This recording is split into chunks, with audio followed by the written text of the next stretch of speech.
2024 regular meeting of the Burlington Board of Health to order. Please stand and join me for the Pledge of Allegiance.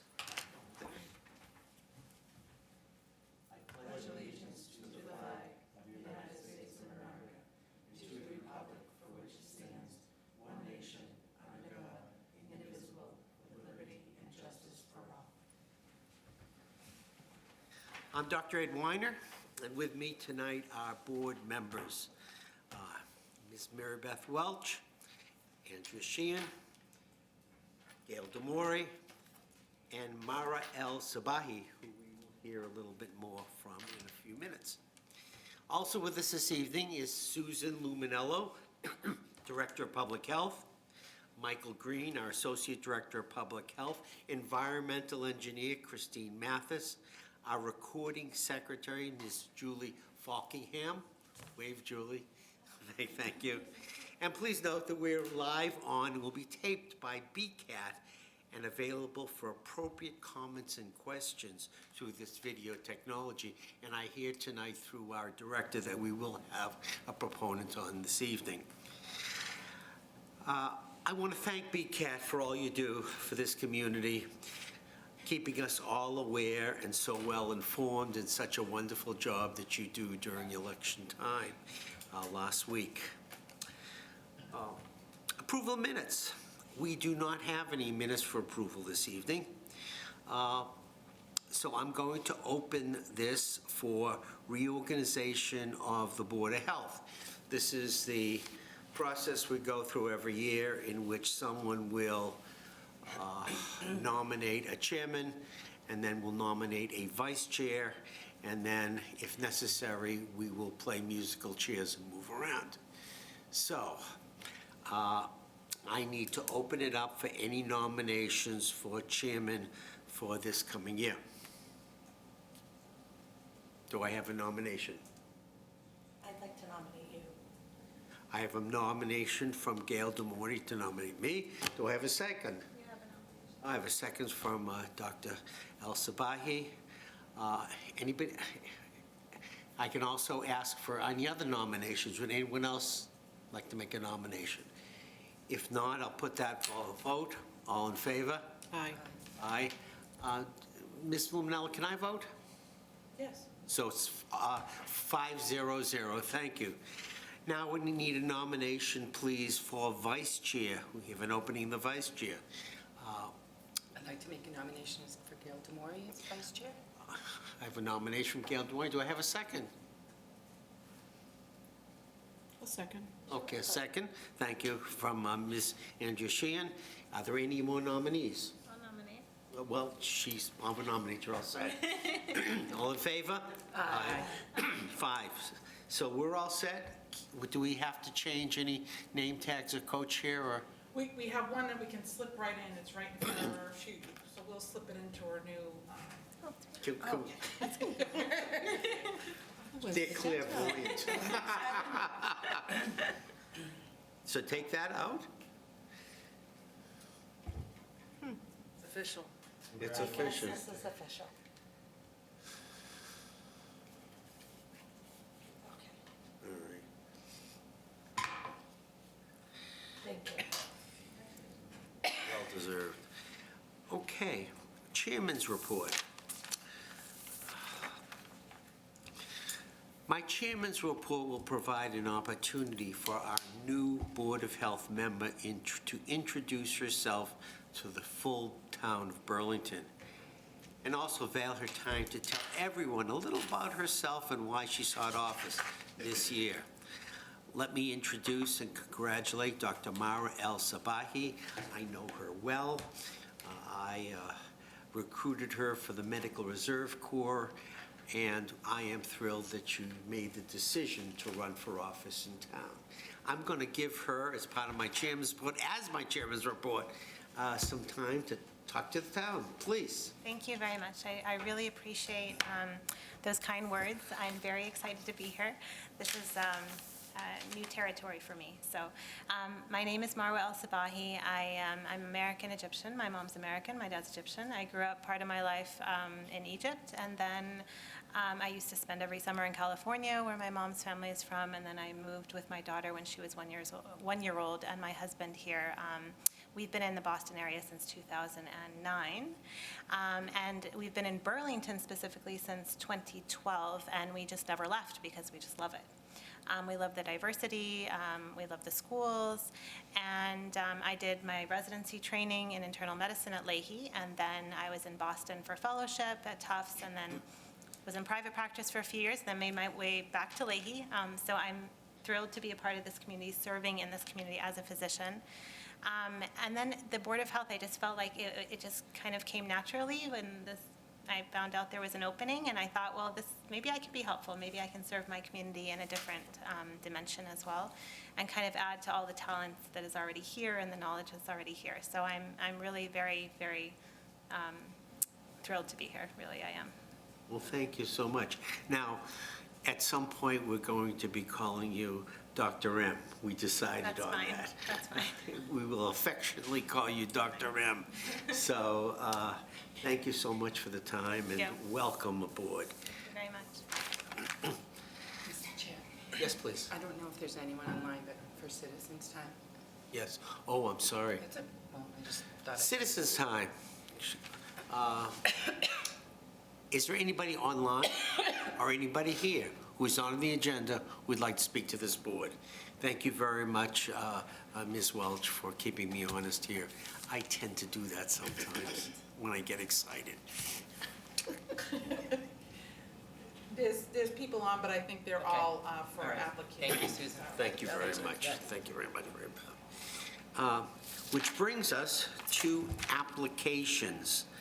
We have an application for a special permit, 225 Middlesex Turnpike Extension. Susan, I just forwarded you the slides that Christine has. I emailed them to you. I forgot to do it earlier, I'm sorry.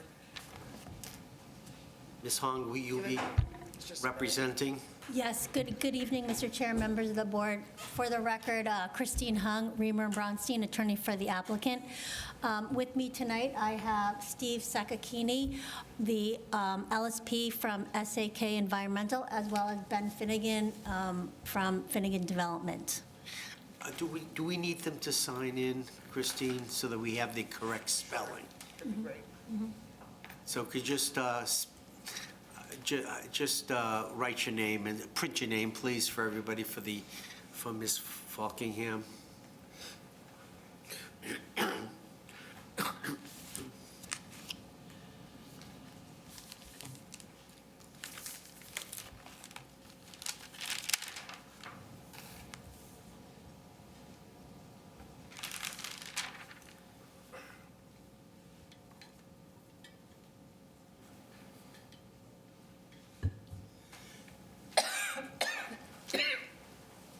So Christine, will you bring, Susan, I just sent it to her. It was my fault, I forgot to send it That's to okay. her earlier.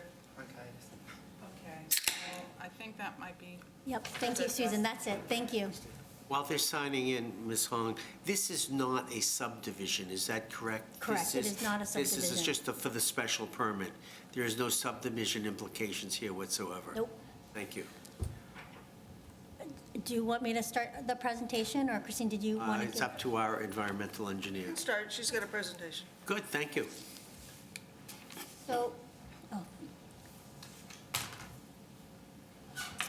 So this is the property of the Kent Cottage. Many people in town know this historic building. It has been vacant for decades. There have been attempts to try to redevelop the property, but because of the site constraints, this is a 20-acre property, but really the upland area that is developable in this is about 1 acre.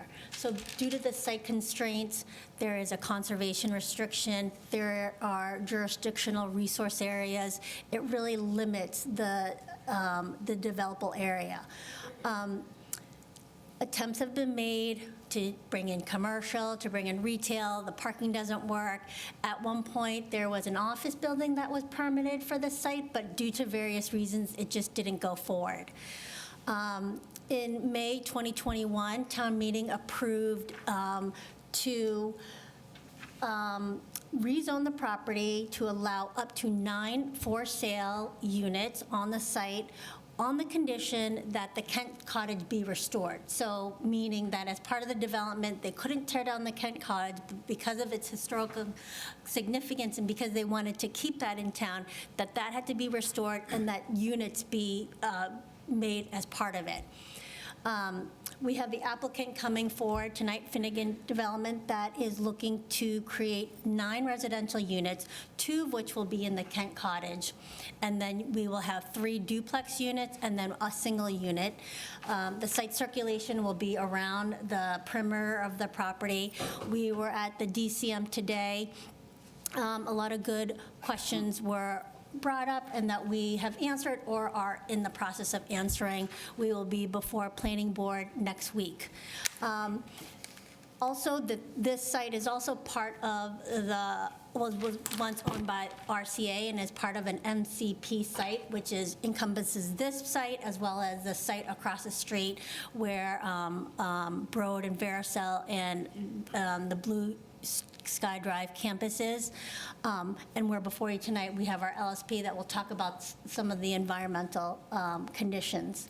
So really with that, I'll turn it over to Steve, and then he can run through the environmental conditions on site, and then we're happy to answer any questions that the board may have. Thank you.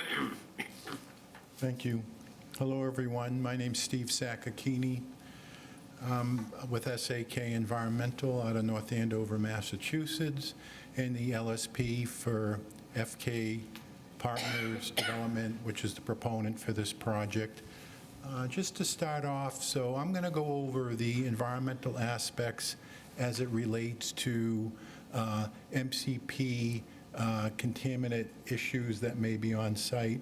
I'm not speaking to wetland or stormwater design, things like that, although I will touch on stormwater as it may impact groundwater flow relative to proposed conditions by the board. So just to dig a little deeper, it's a 20-acre lot, and what I'm calling that, I will refer to that as the project property, but the project area where the development's going to occur is 1.16 acres. It's the 9 units that Christine talked about. The only thing I'll add is each unit has a garage parking at ground level. In addition, there's 18 surface parking spaces, a perimeter driveway, and then open space courtyard. Next. So that's just a quick overview. You see the dark black outline on the slide there. That's the entire project property. It borders Middlesex Turnpike Extension at the top and Middlesex Turnpike at the bottom, which I think is that Blue Sky Drive? Sky Is that Drive. right? Okay. And the project area itself where the construction would occur is circled in red. Next. And that's the development itself. You can see the 9 units. So Kent Cottage is, if you went clockwise, it would be roughly at 1 o'clock. So it's the 4th structure going around clockwise. The stormwater infiltration basin that's underground would be in those underneath the 7 parking spaces behind the Kent Cottage. Next. So the entire project property, the 20-acre lot, is within the former RCA property, which was a government defense contractor. They're no longer there. The entire project property is located within town of Burlington Aquifer Protection District. Groundwater beneath the site, as we measured it, at the project area where construction would occur is about 9 feet deep. And groundwater flow in general in the area is northward. And I think there's a, and you may from previous different applicants already know some of the history as it relates to the RCA So the former RCA campus, as I'll refer to it, is much larger than our project property. It's hundreds of acres. So we're located within that, and that former RCA is a MCP site as defined by the, as DEP. So starting in 1998, RCA tested and discovered some contaminants across their campus. At our project property, what we call Kent Cottage was formerly called Baxter House, I believe. So in terms of structures on our area, it was what's now Kent Cottage, plus 2 former RCA buildings. Those 2 buildings are no longer there. So when the Middlesex Turnpike or Blue Sky Drive sort of got reconfigured, those buildings were demolished. But all 3 of those buildings, the 2 former and Kent Cottage, were formerly used by RCA for vehicle testing. And from the records we researched, vehicle testing meant that they did testing of electronic components in some way. There's been a lot of... Where they tested the tanks, the Abrams tanks there. Are you, okay, Is that correct? Yeah, I think, yeah, I believe so too. Historically, Yeah. that was told that they ran Abrams tanks around that area. I am not surprised. It's all right. Thank you. I think the LSP should know that. Well, we looked at every report that the RCA contractors did, and we It's couldn't, anecdotal. I would say that it's anecdotal. Yeah. But that's the anecdotal stories that I have heard. yeah. The best we got from the RCA contractors' reports, those environmental contractors was, they just called it vehicle testing. So, but thank you. It wasn't Hondas, I guess, or Mazdas. So, now, remember, the RCA and their contractor did a lot of testing over the years since 1998. So in terms of our property, they had 36 groundwater monitoring wells. 22 of those were in our small project area around the Baxter House and the 2 former RCA buildings. So in terms of that slide, there's 36 total wells at the project property. 22 of those 36 were in our little project area.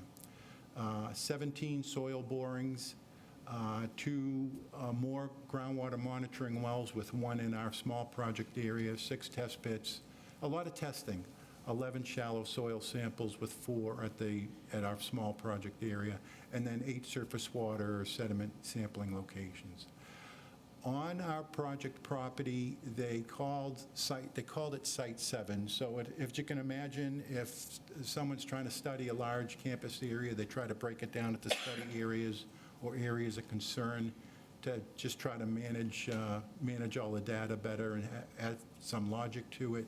So on the project property, they had what they called Site 7, and they investigated that and did a removal action because there was some contaminated sediment and soil at that location. Where does Site 7 part of the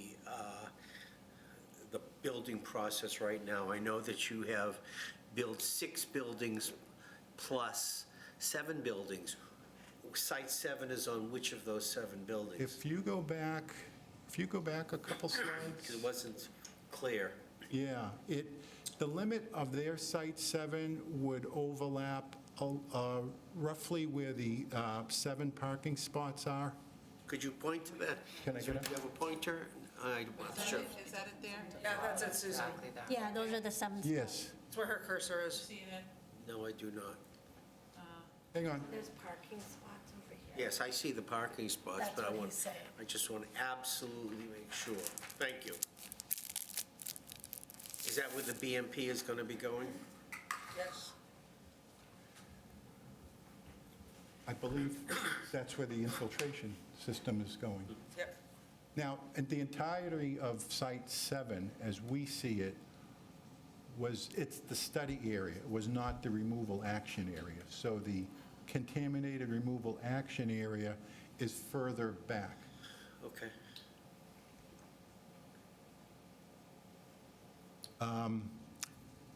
Moving on from that Site 7, Baxter House, now Kent Cottage, had an oil release, and they did bioremediation to the soil. It was a release to soil, and they bioremediated it.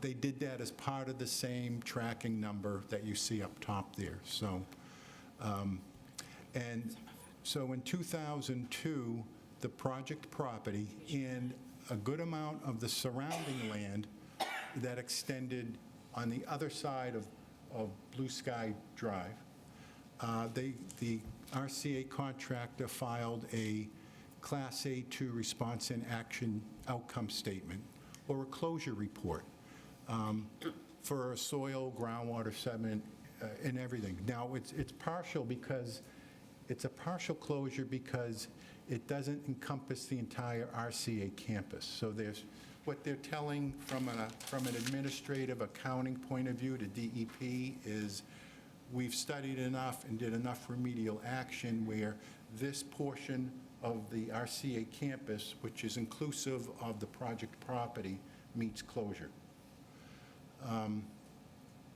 But they continue response actions elsewhere on the campus because of a solvent plume that's still above GW1 or aquifer protection areas. So this figure hopefully illustrates it a little more. So I have it arrowed in with a label on what the project area is. It's pointing to the Kent Cottage right now. So the entire project property that I had showed you before has the partial closure report relative to the entire campus. If you see, I would say, sort of center of the image, just below the road, there's a little tan or yellowish coloration. That's the solvent plume that's still being monitored. This map was taken from Susan, can you build the projection higher, bigger? Can you make that like 150, so the rest of us can kind of see? Is that good? That's better, thank you. This map's taken from Verdantis' status report dated December 2023. Verdantis is the current environmental contractor, so that was their last status report submitted to DEP. So can you just kind of, because I couldn't really see the diagram, but are you saying that the 7 units are that area shaded in the gray on the bottom right side of the slide? And No. then, No. Oh, go ahead. then there was some gold that you mentioned, and I can see something gold to the left, but I'm not really sure if that's the right. Yeah, so if you roll it down, or I can get up and point. Yeah, at that it. would be helpful if you don't mind. Page 11 of your board material. Yeah, I have it, but it's not in color. It's not colored, so it's So it's kind hard to follow. Go on to the next one, it is. Go to the next one, It's slide 11. slide 11. The project area. Oh, yeah. But it's, yep. If you zoom It in. is. Yep, nope, I have it. That's the current Kent Cottage. Okay. So it's not showing the proposed buildings yet. Okay. Here on this.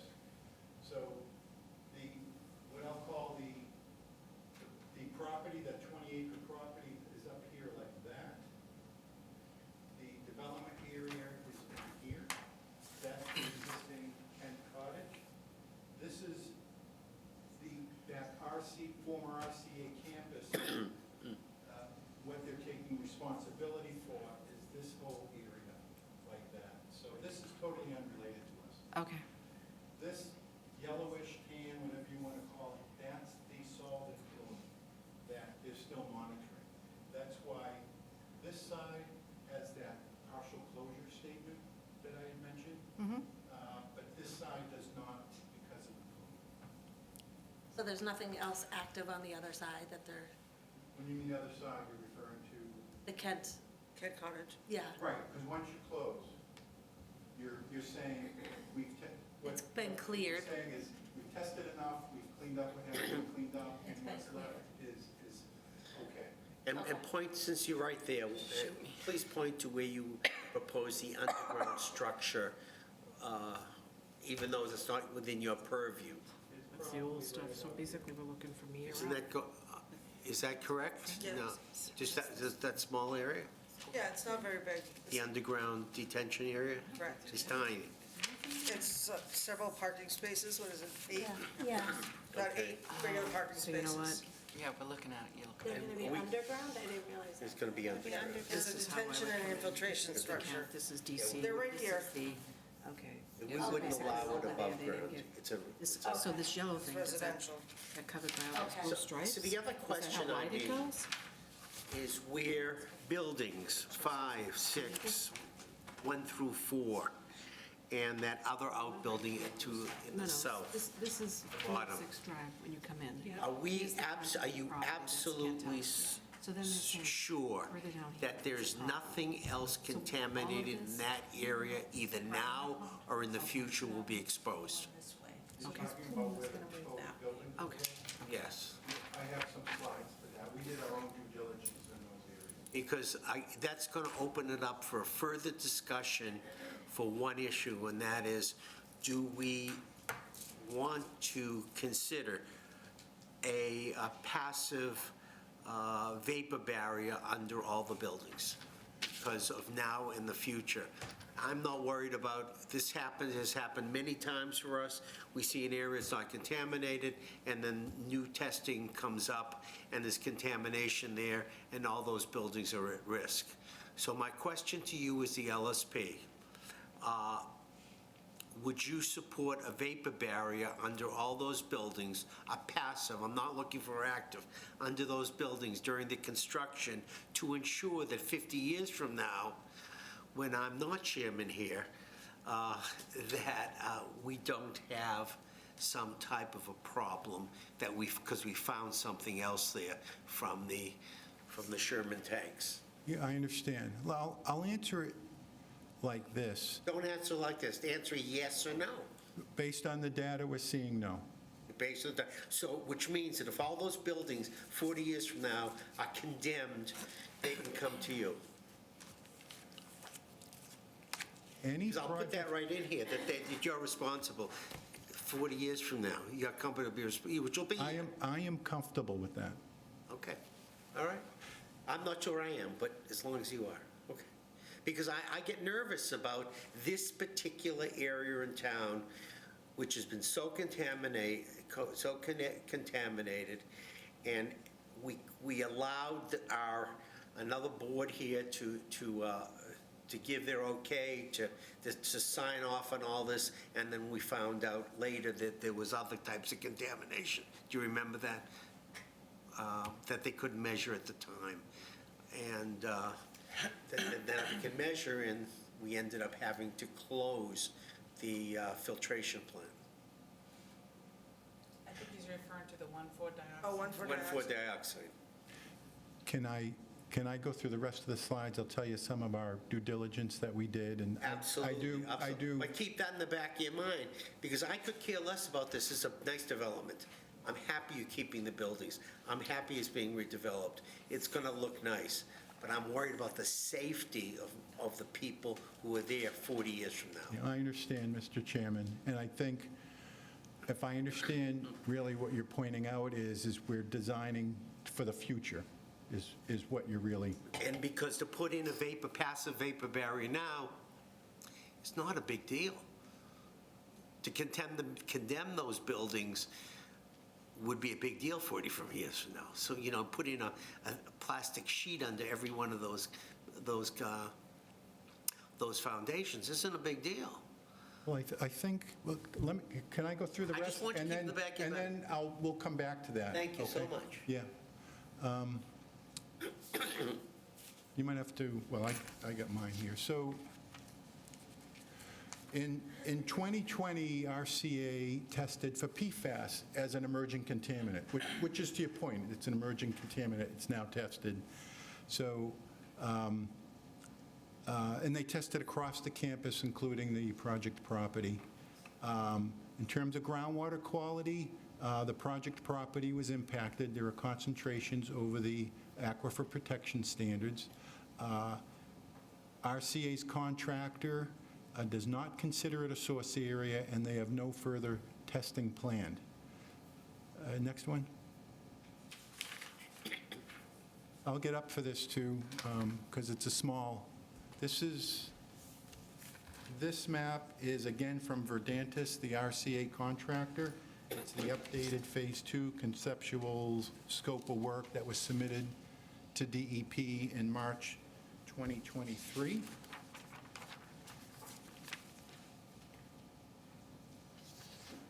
I'll just walk you through. So actually, if you can see that little gray highlight, that's the Kent Cottage. This is the boundary of Site 7. The red here is the salt and plume that they continue to monitor. The blue lines are groundwater filtration, and they're reporting that from 1994, but it's the same, it's northward. The yellow areas are areas where they did some geophysical scanning. This is all by the RCA contractor. The areas that have the dark black and white, they consider those potential PFAS site areas. So this is the areas they're pointing out to the state that they feel need to do additional PFAS investigation. There's nothing here. They don't consider this PFAS source. We did separate due diligence, and we came to the same conclusion. Next one.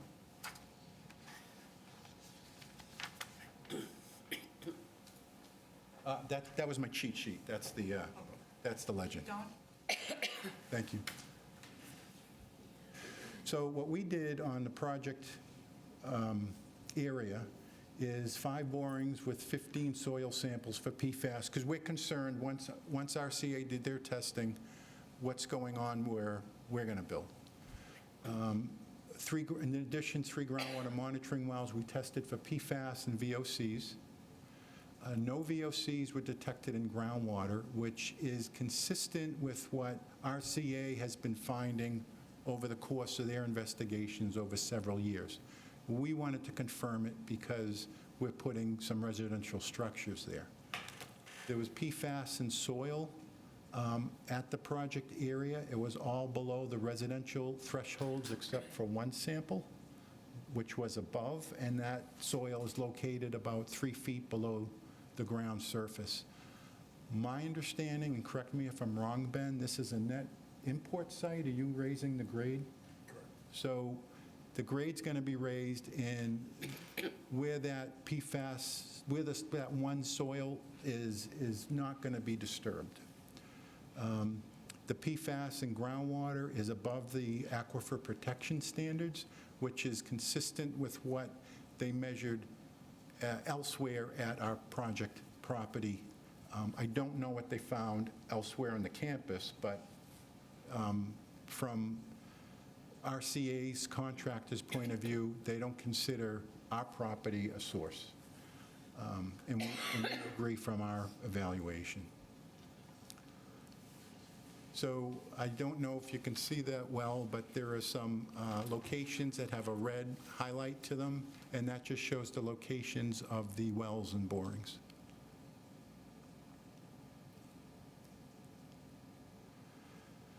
So our approach right now to manage the issues is when it comes to stormwater, we don't feel that there's going to be an adverse impact to groundwater flow or contaminant migration, even given where the infiltration basin is. And the driver, from our perspective, is that it's such a small property. There's not much increase in impervious surface from a groundwater mounding point of view. We don't, there's not going to be any soil that's removed from the property or any soil above regulatory standards that will be disturbed, so a RAM is not required. Dewatering is not anticipated even to install the stormwater infiltration basin. The vapor barrier, and we'll talk about this more.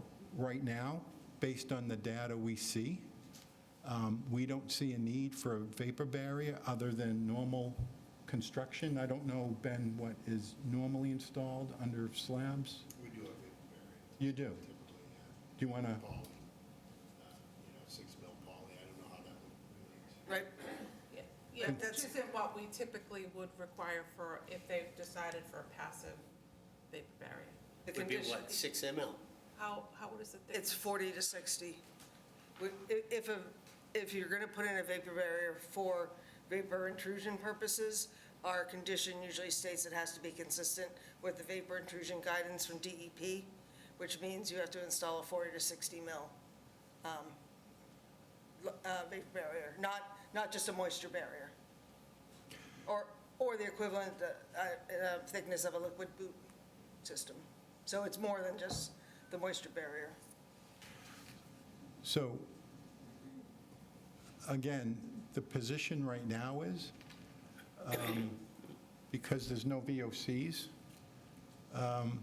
because the ground level is garage, not occupied space, even though PFAS is in groundwater, it's not volatile. Wait. You said that the bottom's level of the buildings will be Garage. parking garage, is that correct? According to that? So there will be some type between the living spaces and the parking garage, there will be space, correct? It's a garage under, right? But at surface It's at, level. yeah, at grade, Yeah, there's some space at the front of that garage. But living space will be above the garage? Yeah, the bedroom, the first floor living and then bedrooms above that. Okay. That's a little bit better, yes, thanks. And PFAS is non-volatile. So DEP has they have aquifer protection standards, GW1, and they have GW3 standards, which is protective of surface water quality.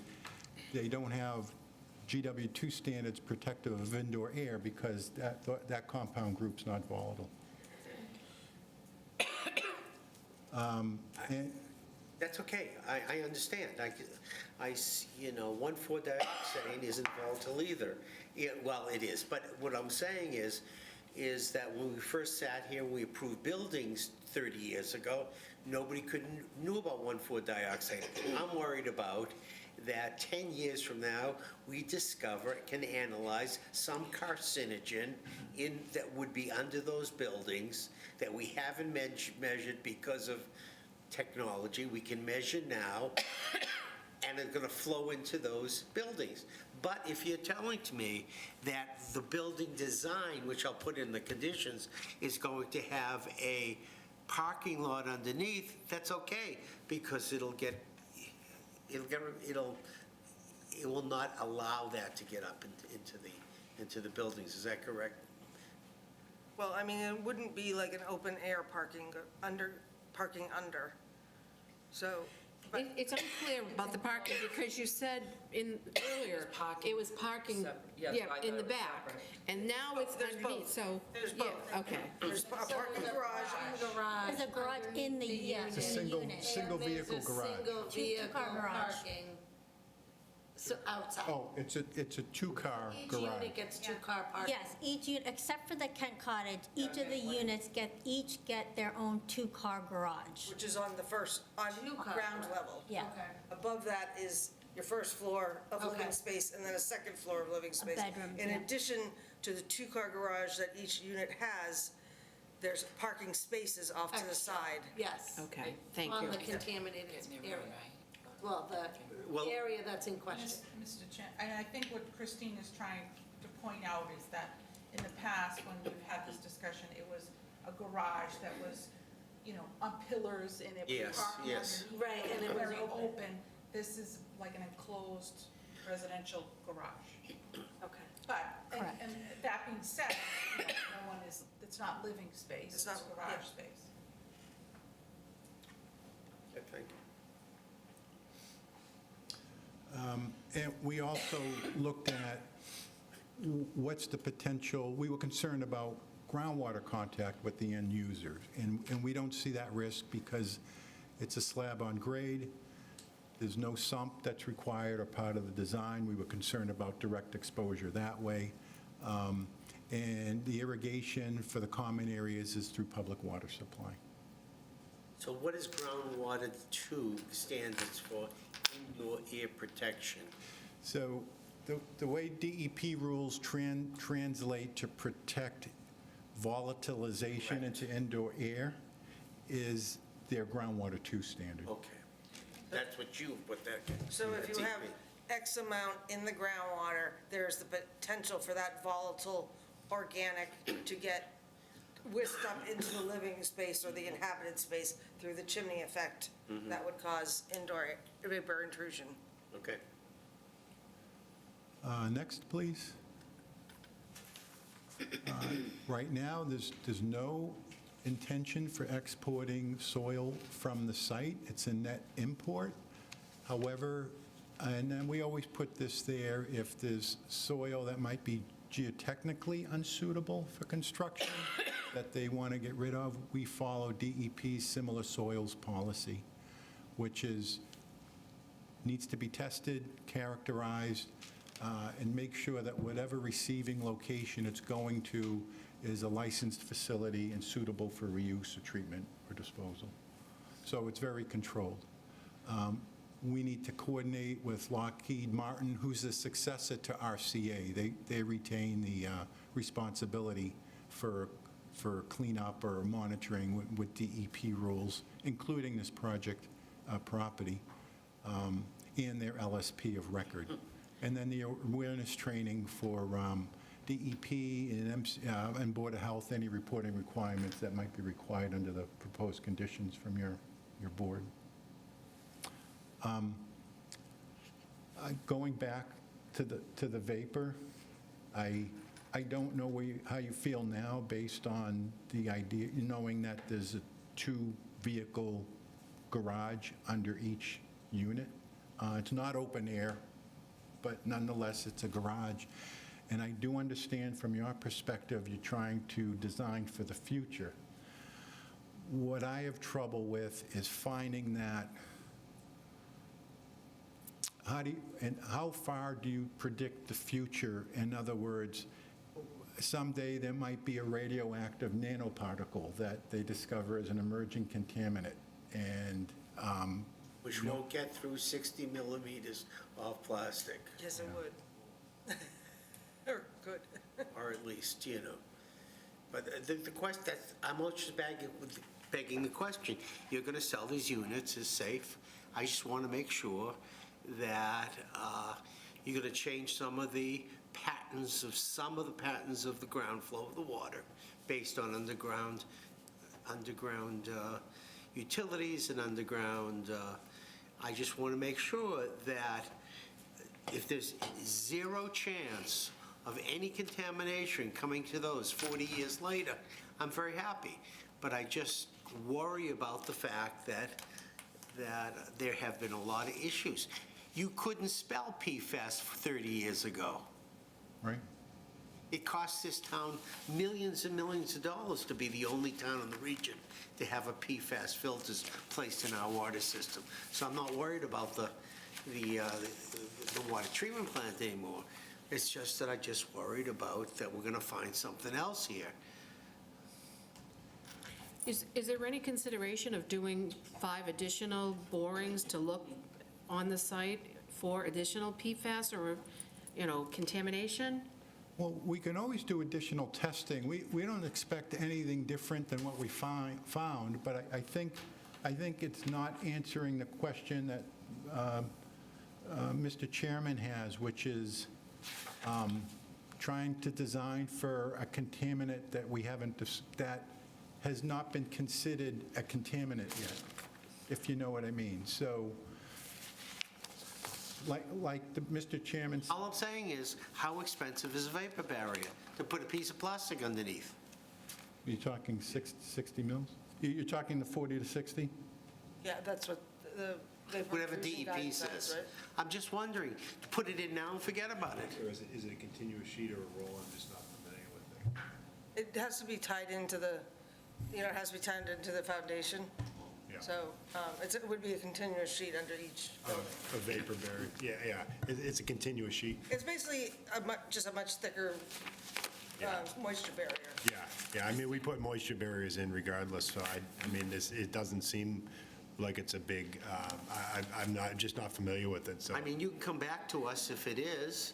Yeah. But I would just like to put that in the conditions. You're gonna put it in anyway, put a thicker one in, and then you could use that as a selling point for all I care, you know?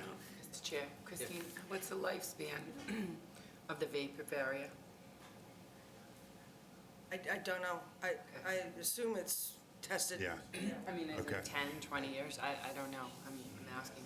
Never looked that up, I don't know. Okay. It's not something that can ever be replaced. Right. No, I mean, It could be ineffective, though. Yeah, that's what I just don't know what the lifespan if we can test. Well, then, if it becomes ineffective and there was a problem there, then you put in an active system for pulling air out. This is just a passive system because the levels in the groundwater are not high enough to go for any type of active system. So what the suggestion is a passive system, which is just thicker barrier.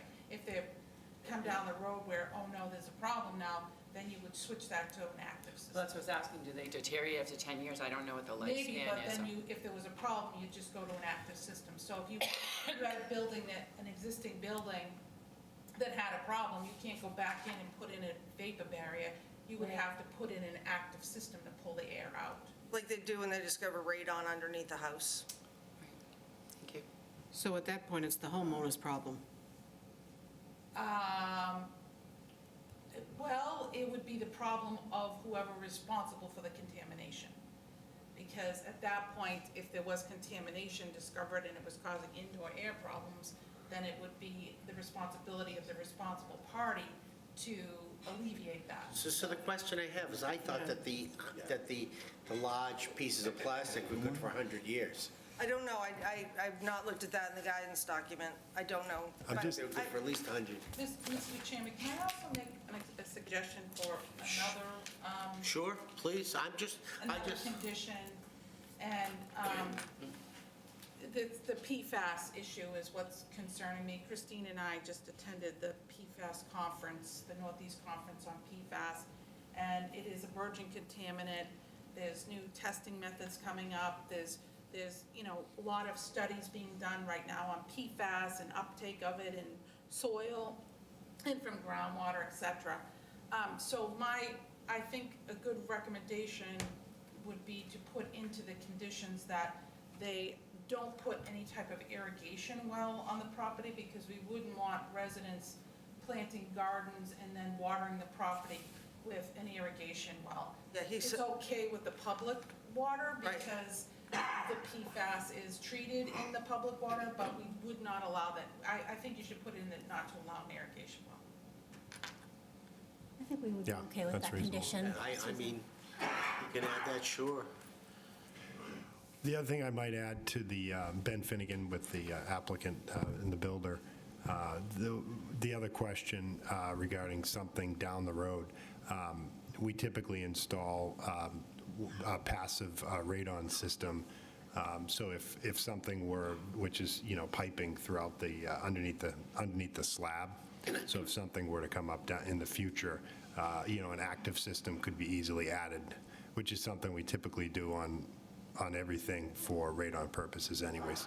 So I don't know if that would solve the, or that would answer the question about other future volatiles in it. I think That that's, definitely does, because that definitely does. the system could be switched to an active.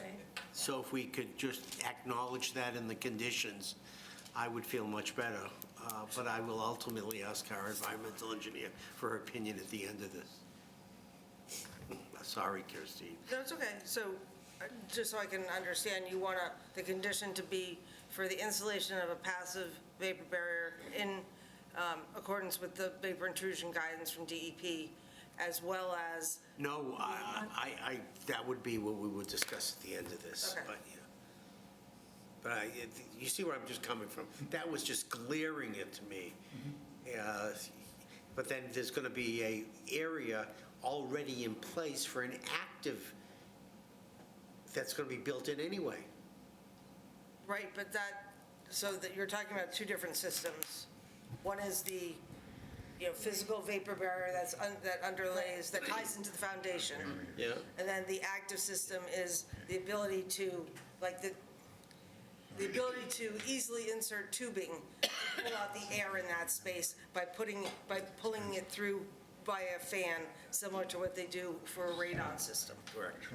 So that it would be two systems that you would be talking about. So they would have to install that at construction, though, no? That second system? That second system is going to be installed anyway. I mean, yeah. That's what he's saying is. Yes, that's It won't right. be turned on. It won't be turned on. But it'll be there. If it's It will needed. be there if needed. They'll be there if Plus, needed. I guess it will be turned on for, they'll have to test for radon. If it tests positive for radon, then they'll turn it on and it'll solve. But if they were getting some type of contaminant, they could turn it on, it would do the same thing, correct? Right, if it was there and it was never turned on. They'd have to do the testing, there'd have to be some reason to test indoor air.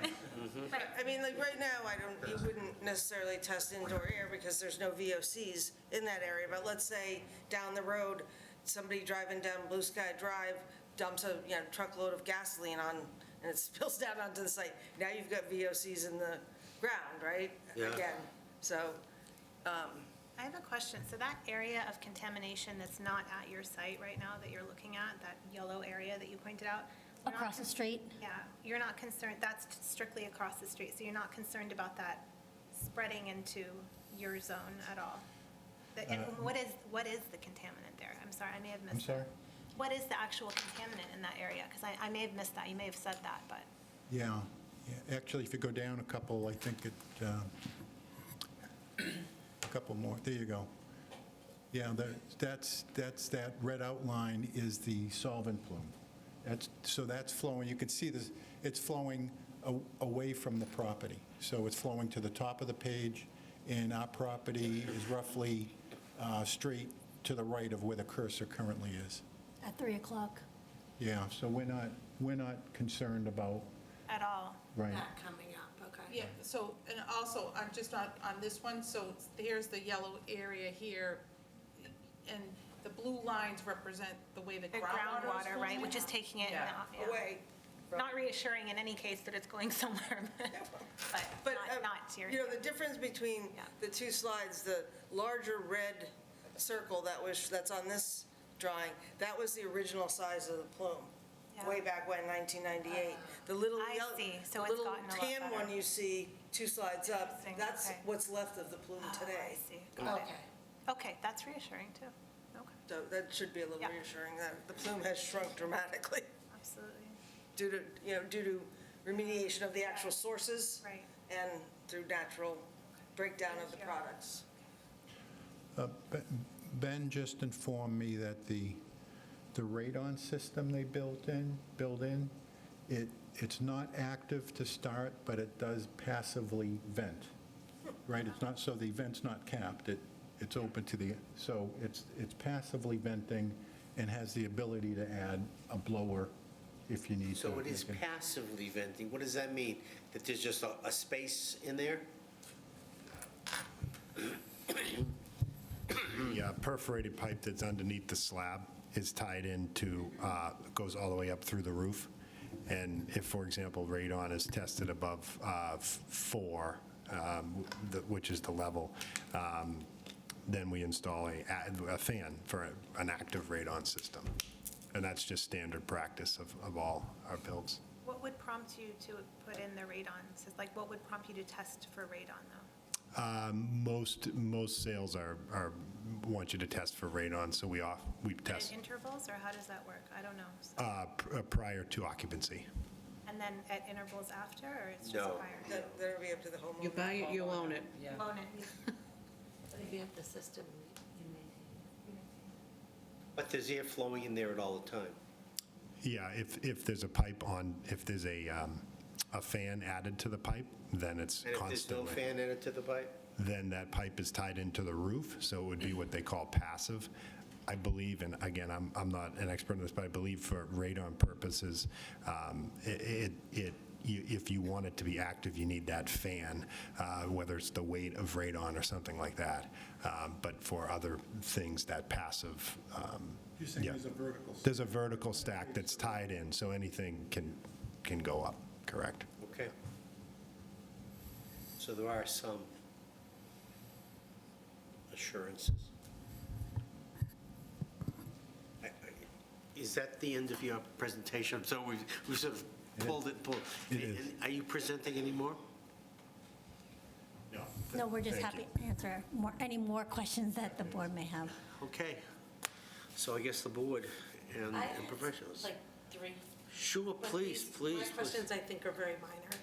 No, I hope they're. I heard major. about the crosswalk with light. Is there lights going to be added where the crosswalks are, do you know, or? So there will be, we're designing a pedestrian, like flashing pedestrian beacon. Okay. So it's really just because this is kind of on its island, a way to get these residents across the street to access the amenities on the other side of the street, whether it be Third Ave or the other complex down in Bedford. So that is in the process of being designed currently with the town engineer and then our traffic engineer. The other question I had is, there were 2 catch basins for the running, the stormwater runoffs? Is that enough for that many units? I'm just worried about flooding, because it's on the forefront. Yeah, I mean, our site civil engineer, Katie Enright, is on, and, she designed the system. So, Katie, are you on, and can you answer that question? Yeah, no, absolutely. Good evening, everyone. Katie Enright with Howard Stein Hudson.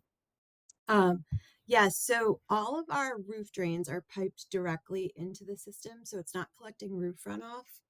And what we looked at was we look at the amount of flow going to each of those catch basins. So everything essentially is draining from Middlesex Turnpike down away from Middlesex Turnpike down the site driveways, essentially to that low point where our underground infiltration system is. Everything else is being captured in the center courtyard, and then the roof drains are all piped together to that system too. So it's only capturing the rainfall that hits the paved areas. Okay. I think that was it. You have another? Does anyone else have any questions? No, very thorough, thanks. Yeah, very. So I'll just leave it with our director, associate director, and our environmental engineer. Based on what you hear today, and I never say that I am the expert here, that the plan would be okay with no irrigation wells to add as comment number 13, that there will be no irrigation wells associated with the property.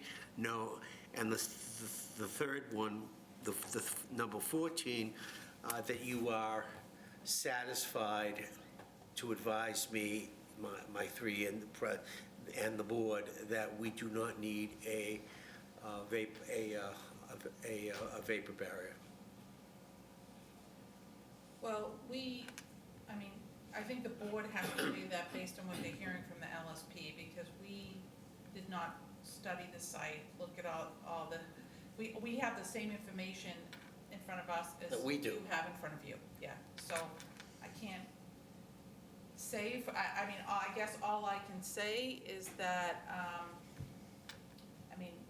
I suppose you could, depending on what you've done in the past. It doesn't, based on what the LSP is showing us, the plume is not moving towards the building. It's moving away from it. Will the passive system with the radon be the same as a 60 mil barrier? I don't know. I don't know if that has even ever been looked at. So, Is there anybody online who would like to comment on that before we vote? Or make any suggestions? Is nobody online? So we're not asking for the I haven't even asked this group yet. But no one online wants to make, none of your colleagues want to make any comment whatsoever? I think I just want to make one comment, just to make the argument possibly for this vapor sheet or whatever. So you're saying that the underground garage is obviously not a living space. People will not be actually living there. There are going to be cars parked, but it's a little bit different having a parking space underneath the building, right, in the soil, whereas, like, some people may use that for, like, people may do, like, odd hobbies down there, or put in a shed, a tool thing or something. You know what I'm saying? People do sometimes spend time in their garage, so I'm just making the argument that maybe more protection is better in that setting.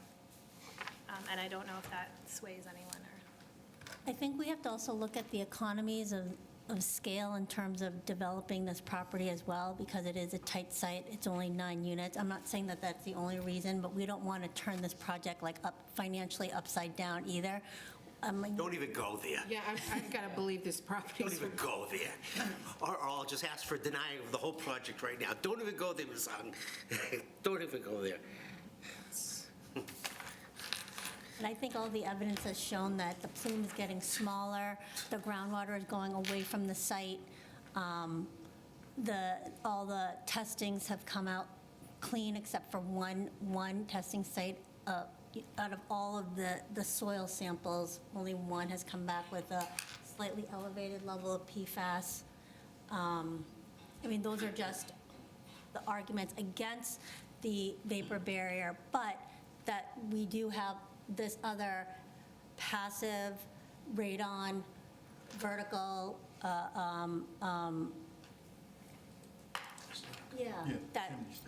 that can be stacked, and that can be activated as well.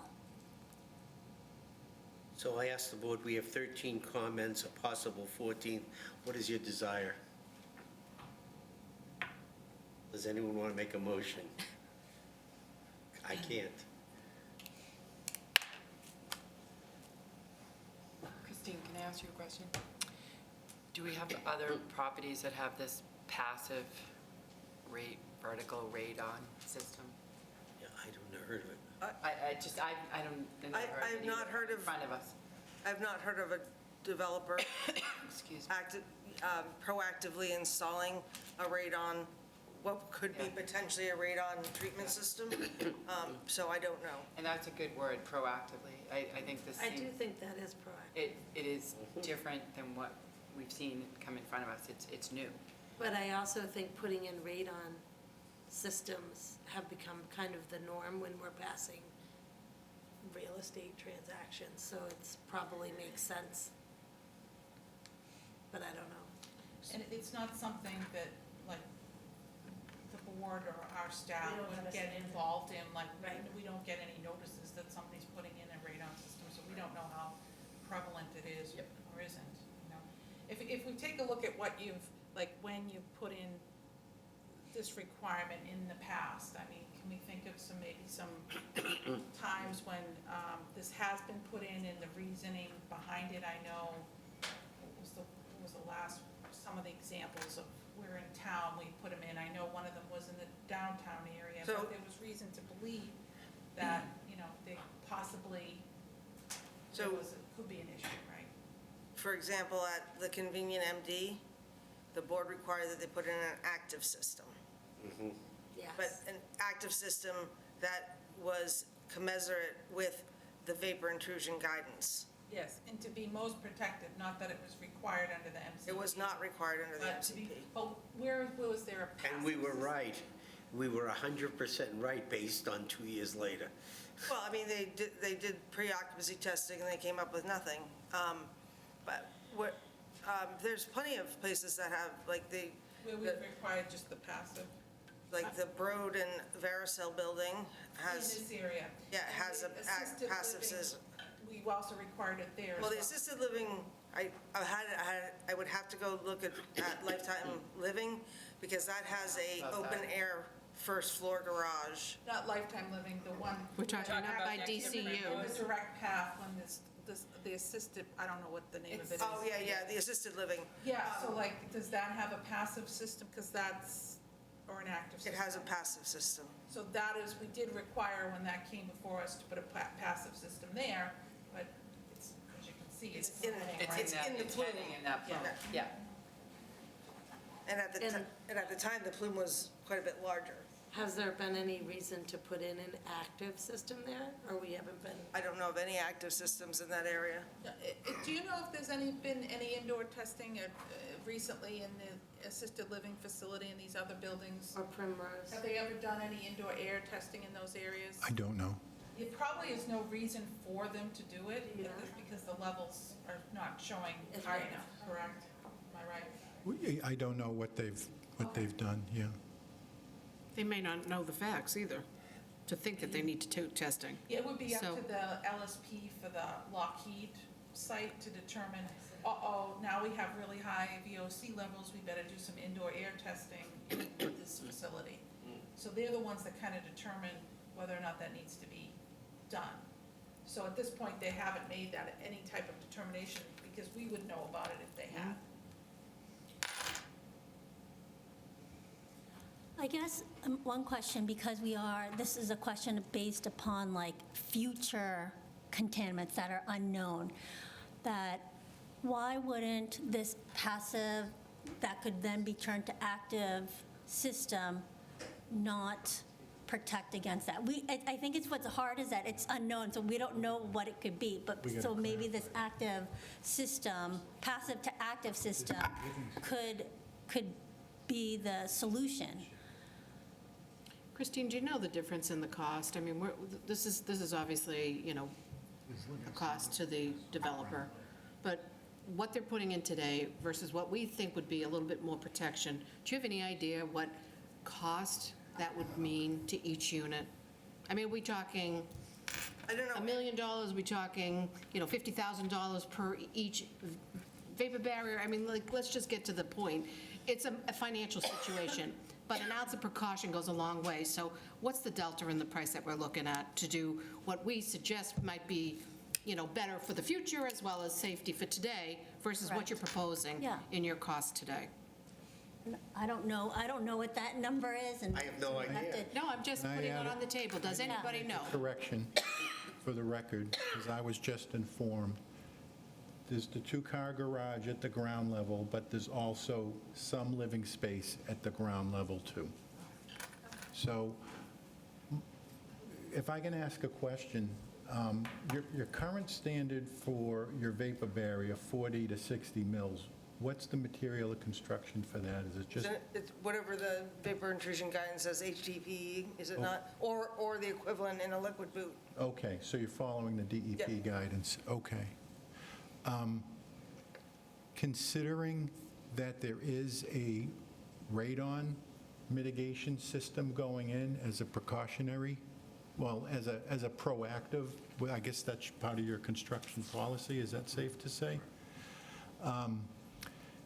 Is it possible that we have a middle ground where we know that system's there, and rather than following the DEP guidance, because the liquid boot type or the 40 to 60 mils on a EDPM type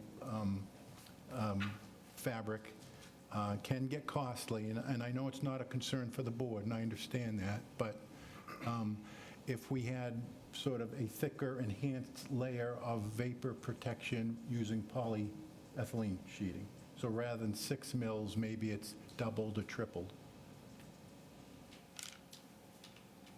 And just again, I think we're designing for an unknown future, so it's not a current I mean, condition. that is a compromise to do that, since that we can, on 14 to, we could request, we could have you're going to put it in anyway, so we put it as a condition for for radon, what do you call it, radon remediation system will be installed, will not be active, a passive. Yeah, or if you want to say it generically, it's a sub-slab ventilation system is what it is generically. Okay, a sub-slab system will be installed, which is going to be anyway, so might as well put a condition. And then 15 would be what would be a thicker a thicker plastic? What would be a thicker? I'd have to go, I mean, there's a range of, You can do 210s or, usually 6 is what we do. I'd have to, I don't know, they come standard thickness, so I don't, it's not like you can say, I want a 14.5 mil. Yeah, a double thick, we could say a double thick. I know 10 mil is standard because they use that for when they're handling asbestos waste. But for the vapor barriers, I think, I mean, the moisture barriers are 6 mil. That's standard, right? Yeah, then, yeah, and I'm referring to the Yeah. polyethylene, not the Not rubberized. HEP. Yeah, yeah. A minimum double standard, which would be 12. Would that work? Okay, So a minimum Two 12 sheets. mil yeah, vapor barrier? yeah. Yeah, like 2 sheets, can we say 2 sheets? And I mean, we're entering really unknown here. Yeah. We are really entering unknown. But, I mean, that may be a compromise. You're going to put in a sub-ventilation system, which I never realized are going to be routinely installed. I never knew that. That's going to be installed, plus a double, But I don't know that you want to use the language double. but then You want to use a minimum thickness of 12 mil, minimal thickness. which does not mean 2 6s on top of each other. It means a 12 mil or greater thickness of a liner. Okay? The only thing we need to, I'm not arguing, Yeah. I don't disagree with the thickness. We got to see if that's commercially available. That's what I'm saying, that's why I mentioned that before, like, you can't just buy off the shelf 14.5 mil, Yeah. you know. I know 10s you can, only because, like I mentioned before, I'm not suggesting, At least 10 ml. Mr. Chairman, so just a comment. So when we recommend a passive vapor barrier, We're talking 60. we base it on, like studies that have been done, say that this is going to work as a passive vapor barrier, based in what Christine has already stated is what it is. So, I mean, you can have them put in double or 12 or 20 or whatever, but we don't know if that's. Data. Right, if that's We have no gonna data. work in the same manner, because there's nothing that says that will, so. There must be a minimum standard somewhere. Yes, and right? that's what Christine. That's what I think you had has mentioned. it. So, I mean, I guess the board could say, you got the like Christine was saying, we're worried about emerging contaminants here. PFAS is definitely one, although it's not gonna volatilize inside the living space like other contaminants would. So when we're talking about a vapor barrier, that's what we're talking about, right? So, so what Christine was saying, that, okay, emerging contaminants, are we gonna plan for that? A sub-slab ventilation system that can be turned on is a good way to plan for Okay. future volatilization of contaminants into the indoor air. So because that exists, my opinion is that making them put in any kind of double. We have no data to go on, right? No data. It's not gonna. It doesn't make sense. It's kind of belts and suspenders, basically, yeah. Right. I thought maybe you had, I didn't mean to interrupt. I thought maybe we had a standard. I don't know about that. We do, but it's You know not what I'm saying? that. But I didn't know, The if there's no standard is- data, then it doesn't. Okay. Right, the standard is what? So if the, It's 40 to 60, depending on the distance to the contaminant, which contaminants we're talking about. we don't know what we're et cetera. talking about. Different don't know. material, correct. So a sub, what is called a subgrade? Sub-slab Sub-slab ventilation system. Ventilations will be installed, and the design provided to the board, to the environmental engineer. Okay? That sounds okay to me. Is that Fine. okay with everyone? So we've added no irrigation well to be allowed within the project, and 4 will be a sub-slab ventilation system will be installed, specs will be sent to the environmental engineer. We agree with that. Fair enough? Yes. Is that okay with everybody? Now, Ms. Fockingham, do you have all that? And I was a year younger when we started this. Me too. Do I have a motion for that? So moved. I have a motion, With the two. with the two extras, so we're talking about conditions 13 and 14, okay? Okay, so I have a motion from Ms. Mary Beth Welch, a second from Ms. Demore, Assistant Chair, Vice Chair. Vice Chair, Ms. Demore, all in favor? Aye. 500. Well, it took us a while to get there. No, we appreciate your care for the community of Burlington, and it's nice to know that you are a board that we can work with, we can discuss difficult things with, so thank you very much for your time and consideration in this matter. Thank you very much. Thank you. At this point in time, could we take a 5-minute recess, please? Sure. Okay? Could I have a motion, please? I'll make a motion. Second by Ms. Demore. All in favor? Aye. Okay, we'll be right back. Thank you. I'm just going to shut off the